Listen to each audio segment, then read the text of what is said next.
अन्तत दर्शकबिनहरू भुन्टीलाई घरबाट निकाल्नुको मुख्य कारण यस्तो रहेछ।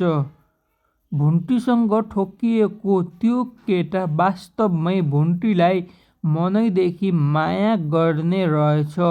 उसैले भुन्टीको दुःख पीडा र एक्लोपन बुझ्दै सधैँ साथ दिन खोज्यो। यही नजिकिदो सम्बन्धलाई लिएर भुन्टीका ससुराले गलत शङ्का र डर पैदा भयो र त्यसैले भुन्टीलाई ससुराले घरबाट निकालेका रहेछन्। साथीहरू, भुन्टीका ससुराको सोच के थियो त वास्तवमा साथीहरू?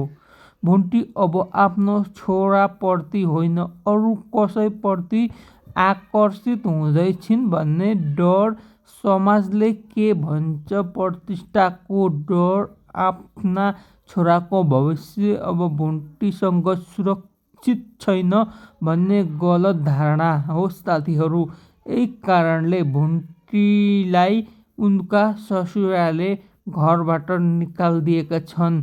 यही कारणले ससुराले भुन्टीलाई कडा शब्द भनेर घरबाट निकालिदिएका छन्। अब तिमी यस घरमा बस्नु ठिक छैन, हामीले हाम्रो छोराका लागि अर्को केटी खोजेका छौँ भनेर भुन्टीलाई घरबाट निकालिदिएका छन्। दर्शकबिनहरू, तर वास्तविकता के हो?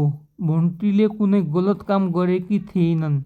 उनी केवल सम्झने, बुझ्ने र माया गर्ने मान्छेको सहारा थिइन्।